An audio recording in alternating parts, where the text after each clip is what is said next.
All right, so Brianna, we're getting ready for this tonight. Yes. So basically, is anything off limits? Can I ask you anything? We're good. Come on, shoot the questions, and if it gets too crazy, I'm like, hold up, bitch. That was crazy.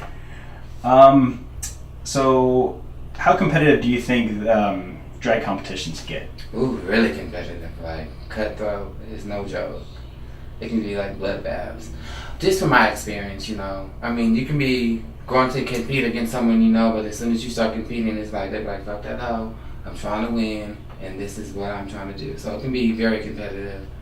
Especially like the big, pageants and things like that. Very competitive, yeah. With that brings me to my next question.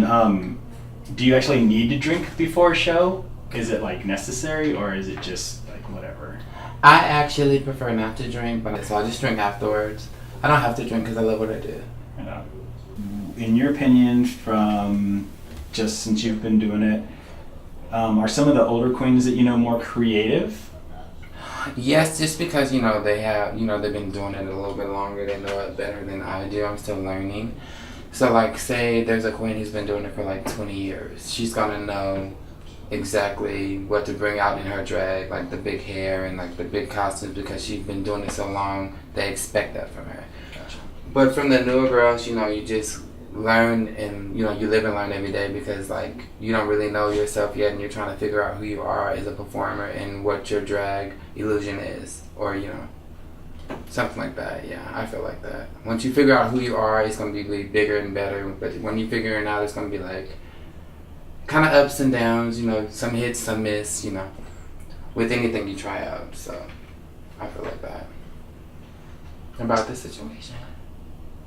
Do you kind of feel like some newer queens, some new generation, I guess, queens are kind of just straight up hoes, kind of hoish? Do you think that there's like a...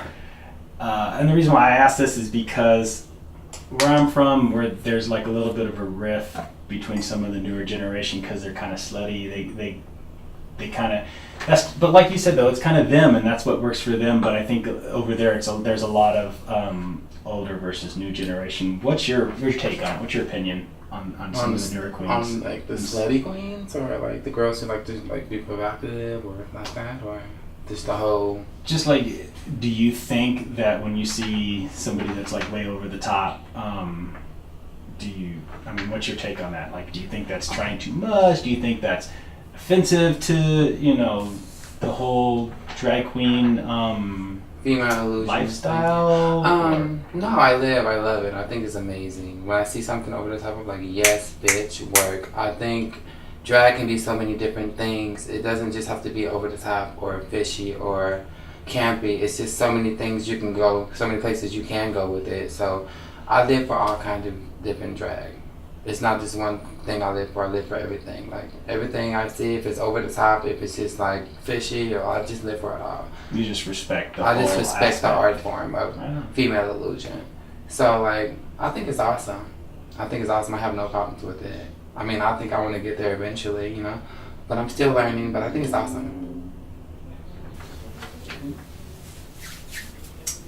So since you're kind of new, and you're still saying that you're in the infancy stages, what do you think that you'll be doing in 5 to 10 years?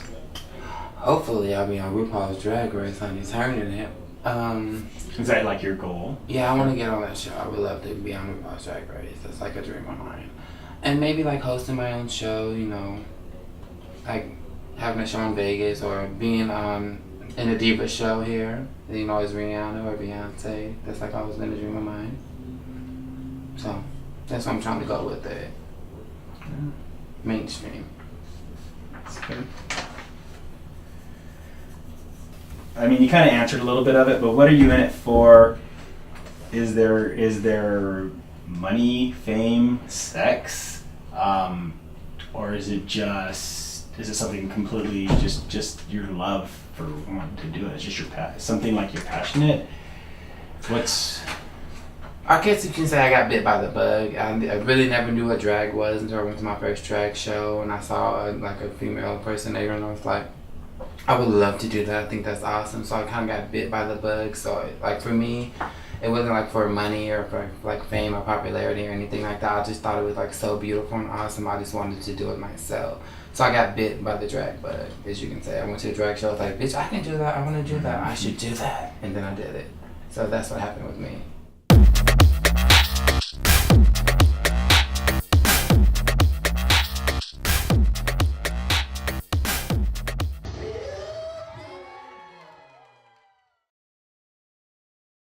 The day I had way too many people in my bathroom. And I was drunk and I was pregnant. But it was fine. Do we know who the father is? It's between... Wait, are we doing a documentary or like a